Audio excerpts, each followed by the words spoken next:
قدرمنو لیدونکو شاعر او کتاب خپرونه ده تیمورشاه کمال پروفیسر فیض محمد شهزاد او را سره خوا کې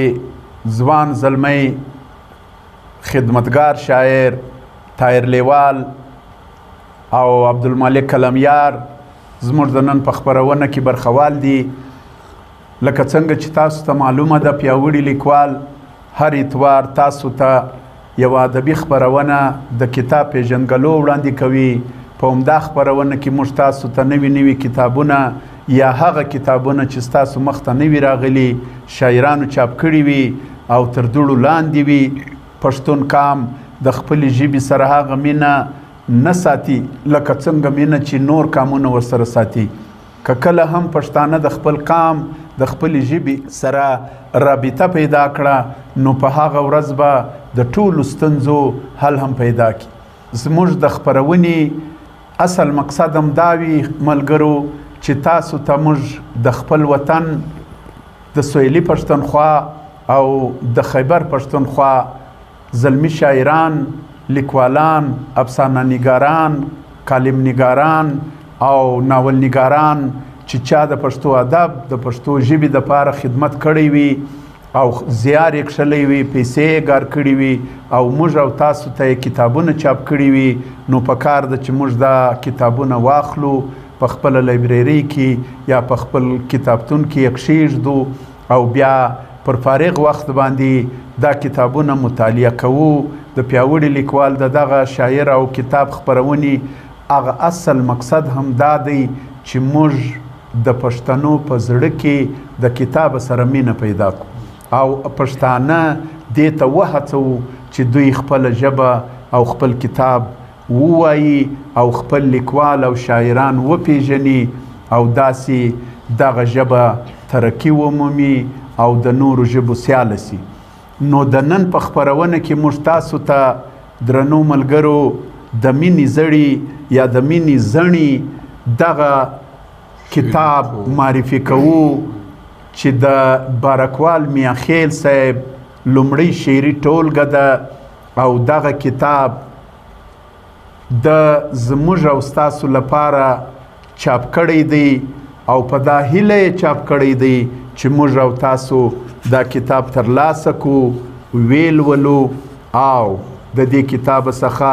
خوندونه واخلو، پند ځنې واخلو او د شاعري څخه ځانونه محظوظ کو. زه تر ټولو لومړی له تاسو سره د کتاب پیژندګلو کوم. د کتاب نوم دی د مینې زړي، شاعر بارکوال میاخیل، خپرونکی لمر خپروندوی ټولنه کوټه، چاپکال 1408 لمریز کال 2008 عیسوي کال، چاپ شمیر 1000 ټوکه او کمپوزونکی خپل شاعر د پښتۍ انځورګره لیما څاروان، چاپځای یونایټډ پریس کوټه، چاپوار لومړی او د دې کتاب بیه صرف 100 کلداري. نو دغه کتاب تاسو خپل لاس ته راوړئ او خوندونه ځنې واخلئ. د مینې زڼي نوم دی او په دا کتاب کې بارکوال میاخیل صاحب 22 کلامونه غزلیه چاپ کړي دي او 22 خوندور نظمونه دي. نو که چیرې تاسو دغه کتاب لاس ته راوړئ مطالعه یې کوئ نو به سخته خوندونه ځنې واخلئ. زه راځمه تر ټولو لومړی د بارکوال میاخیل صاحب یو کلام ته چې شهزاد صاحب به ورباندې خبر هم بیا وکړي. مینه مې د زړه د کور واکمنه د واکداره ده، زه ژوندی د دې او دا ژوندی زما لپاره ده او خدای مکړه د یار د کوڅې لوري ترېنه ورک نسی. خدای مکړه د یار د کوڅې لوري ترېنه ورک نسی تللې مې د هیلو قافله نن بې مهاره ده خدای مکړه د یار د کوڅې لوري ترېنه ورک نسی تللې مې د هیلو قافله نن بې مهاره ده و جانانه ما غریب خو هم په زکات ولمانځه وجانان ما غریب خو هم په زکات ولمانځه تا سره خو خدای جو چې ښکلا بیخي بسیاره ده زه به لا تر څو په دا ترخه زندګي ویاړمه زه به لا تر څو په دا ترخه زندګي ویاړمه ګام پر ګام چې ستړې بارکواله بې قراره ده ډېر الله کمال صاحب ډېر الله ده زه به راسم د بارکوال میاخیل و فن و شاعري و عنوان ته مخکې د دې چې زه خبره پر وکړم زه د پیاوړي لیکوال مشر تیمورشاه کمال ته داد او آفرین وایم چې په داسې خودغرضه ټولنه او وخت کې ځان جنیر او ورک او یې شاعران چې کوم دي نه یادوي او ښکلوي او بیا دا رنګه د ستړي پښتون پیج محمد طاهر لیوال ګران چې د زیار کاشي کوششونه کوي پښتو او پښتنو ته د رسولو او عبدالمالک قلمیار صاحب ته نه نو د کوم حده چې د بارکوال میاخیل خبره ده بارکوال میاخیل چې دی څو معتبرې حوالې لري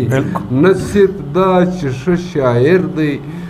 بلکې انټرنیشنل خبریار دی غزل لیکي نثر لیکي او زه دا وایم چې د ژوب او د ژوب اوسېدونکي چې کوم دي دا با علم هم دي د علم دوست هم دي د قلم او د کتاب سره تړلي خلک دي فکري او سیاسي او معتبره حواله لري میاخیل د دوی په منځ کې یو ژوندی څوک دی زما ډېرې ناستې ورسره سوي دي زما ډېر لیدل کتل ډېر ښه مجلس کوي په سیاسي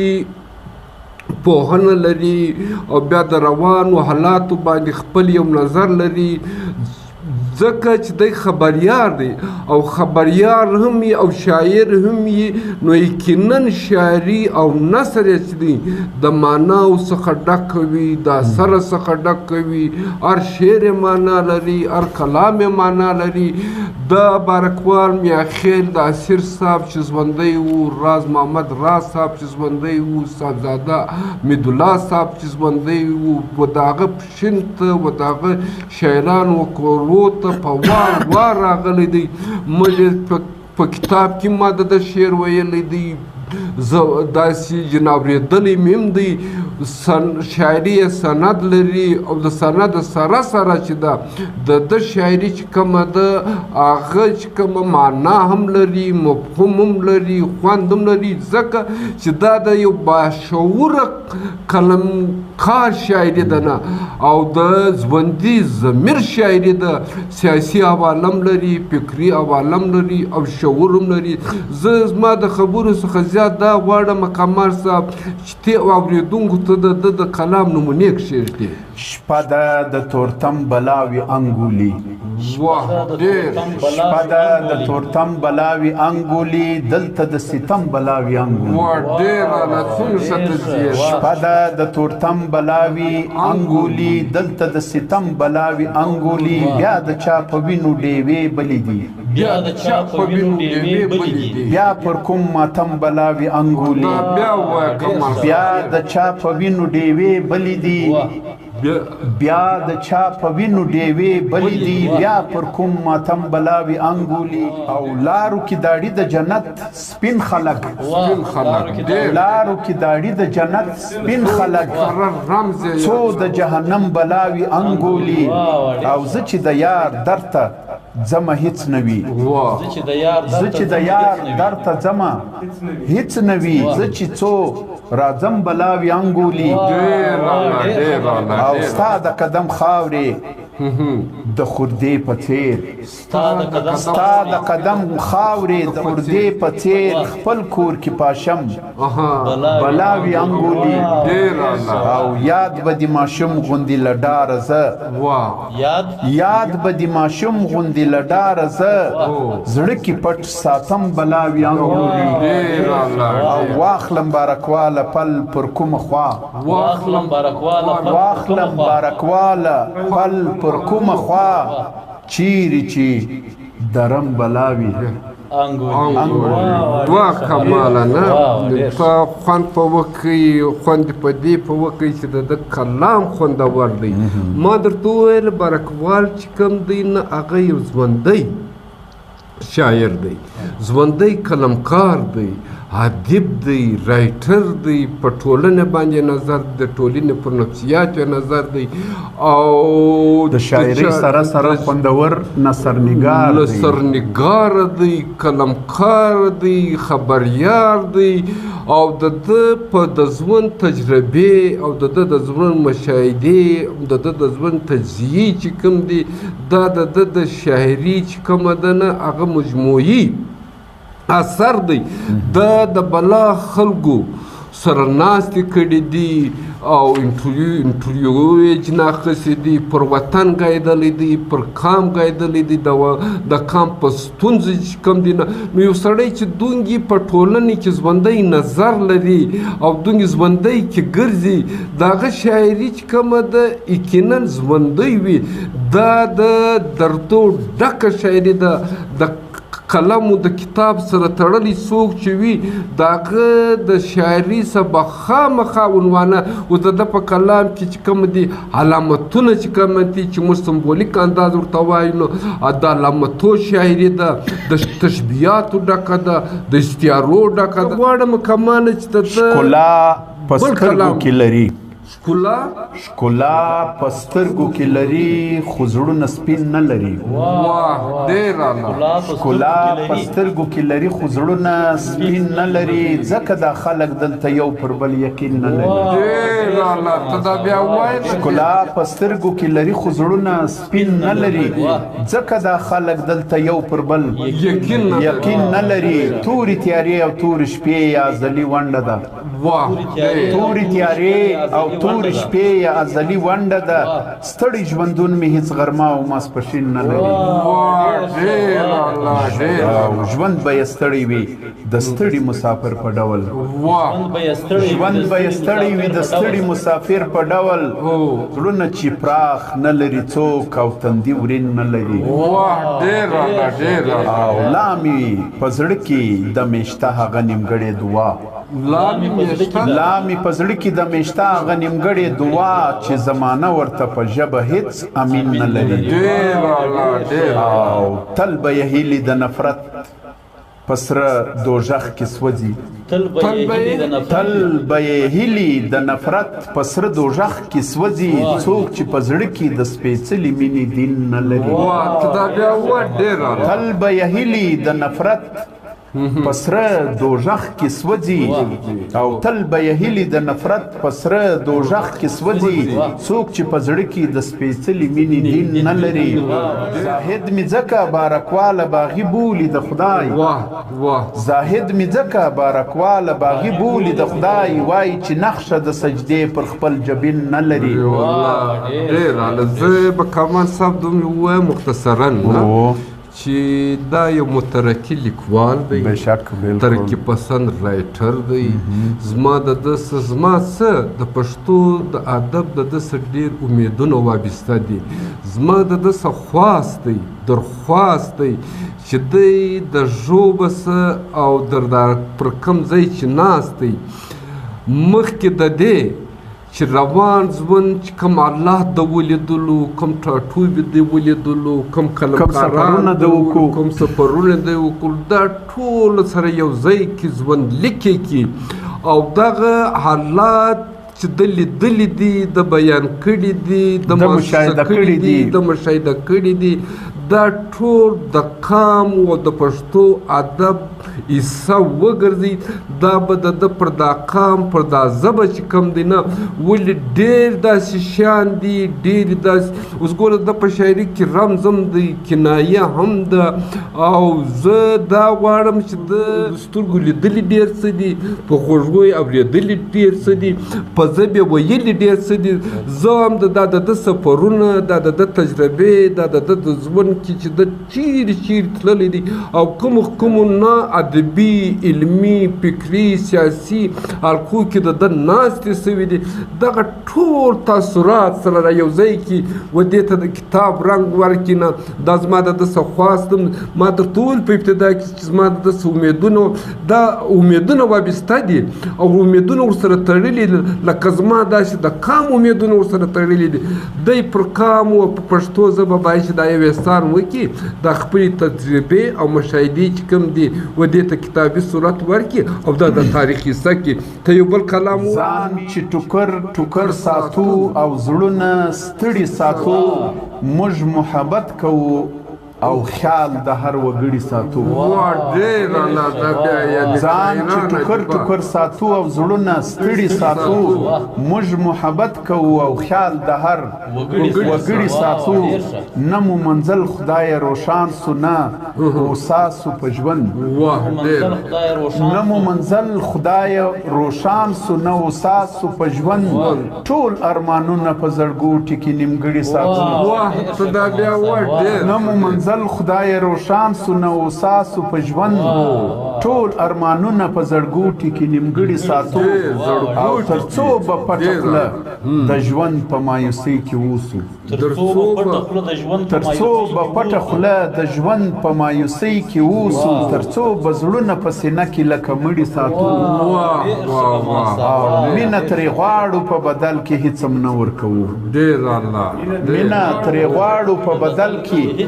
هیڅ هم نه ورکوو ځان به تر څو پورې د خلکو پوروړي ساتو مینه ترې غواړو په بدل کې هیڅ هم نه ورکوو ځان به تر څو پورې د خلکو پوروړي ساتو او بیا له غلیمه برئ وړای سو بارکواله که موږ له غلیمه برئ وړای سو بارکواله که موږ زړونه د مینې په قوت باندې پیاوړي ساتو ډېر کمال صاحب نو زه دغه خبره کوم نه چې بارکوال صاحب چې کوم دی نه د لر اوبر د پښتون قام د شاعرانو سره د سیاست دانانو سره او دا تره د زورورو لیکوالانو سره د ده مرکې سوي دي د ده ناستې سوي دي دا اورېدلي دي د خبرې ورسره کړي دي ځکه خو شاعري د نورو شاعرانو څخه بېله او منفرد انداز لري نثر یې تر دې خوندور دی دته خدای دا صلاحیت ورکړی دی چې دی د قلم والا دی دی د کتاب والا دی زه هم دی د دا قلم یو وار بیا داسې راواخلي دغه د ده سترګو لیدلي غوږو اورېدلي ژبې ویلي کوم شیان چې دي نه دا سره راټول کړي و دې ته کتابي صورت ورکړي او یو بل شعر دی شهزاد صاحب باری جهانی صاحب پر د شعر پر مځکه یې لیکلی دی پر بڼو پروت لکه خلی وم تا نه لیدم زه دې پر بڼو پروت لکه خلی وم تا نه لیدم ستا مخ ته ولاړ زه لکه څلی وم تا نه لیدم او ما د سترګو لپې اخر تا ته اشنا ونیوې ما د سترګو لپې اخر تا ته اشنا ونیوې زه لکه یتیم هر چا رټلی وم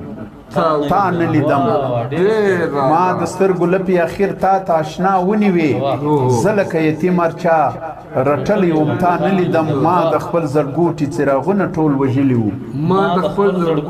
د خپل زړګوټي څراغونه ټول وژلي وو زه له ځانه تا ته درلیشلی وم تا نه لیدم او ما له دې ګلباغ سترګې کله اړولی سوې ما د دې ګلباغ ما له دې ګلباغ سترګې کله اړولی سوې زه دې پر څېره راټوکېدلی وم تا ډېر اعلی دا بیا ووایه ډېر ما له دې ګلباغ سترګې کله اړولی سوې زه دې پر څېره راټوکېدلی وم تا نه لیدم ما چې ستا په ذکر کې جانان خوب شړلی و ما چې ستا په ذکر کې جانان ما چې ستا په ذکر کې جانان خوب شړلی و ستورو او سپوږمۍ ټولو لیدلی وم تا نه لیدم مزوریات صاحب باندې یو منظوم کلام د لیکلی دی چې د اورېدونکو ته د اورولو وړ دی وایي د دې نظم عنوان دی نابینا انځورګر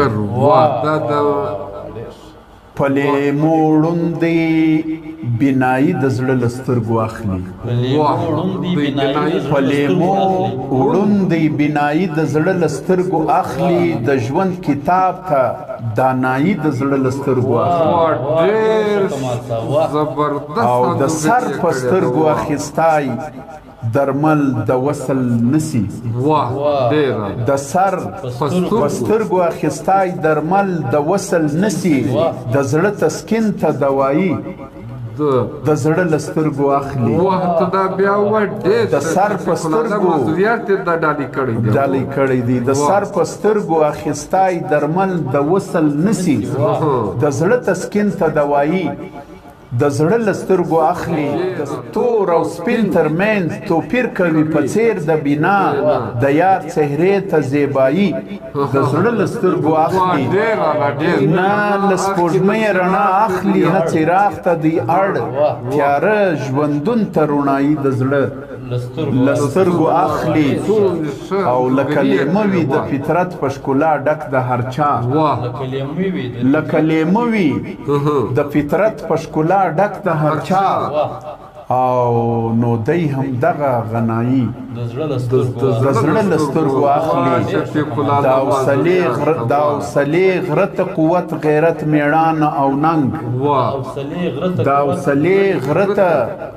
حوصلې غره ته قوت غیرت میړانه او ننګ نیم له ضمیره نیمایي د زړه له سترګو اخلي او دراز خبرې بارکواله تل په سترګو کېږي دراز خبرې بارکواله تل په سترګو کېږي معذوریار دغه ګویایي د زړه له سترګو نو قدرمنو لیدونکو د بارکوال میاخیل صاحب د مینې زړي دغه کتاب مو تاسو ته معرفي کوي دا هیله در څخه کوو چې دغه شعري ټولګه د بارکوال میاخیل چې د ژوب اوسېدونکی دی او دا وخت په امریکا کې په ډیوه ریډیو کې خبریال دی نو موږ له تاسو څخه دا هیله کوو چې کم زیار کم خواري بارکوال میاخیل صاحب زموږ او ستاسو لپاره کښلې ده او دغه شاعري را یو ځای کړې ده پکار ده چې موږ او تاسو د ډاډګیرنه او سلبزایي وکړو او دغه کتاب لاسته راوړو مطالعه یې کړو بارکوال میاخیل ته د پښتني مینې په پت باندې ډاډ ورکړو او دی وستایو او دی ولولو او د شاعرۍ څخه خوند واخلو نو زه نن په شاعر او کتاب کې زه تیمورشاه کمال او د ما سره زما خوږ ملګری فیض محمد شهزاد صاحب او طاهر لیوال صاحب عبدالمالک کرمیار صاحب زموږ ټول ټیم تر بلې اتواره له تاسو اجازه غواړو ژوندي بریالي کامیاب اوسئ قدرمنو لیدونکو ویډیو وی را سره شیروئ مخته نو به زموږ په دغه ادبي چوپړ کې تاسو هم را سره برخوال یاست یو جهان مننه در څخه کوو الله مو ژوندي او په حفاظت لره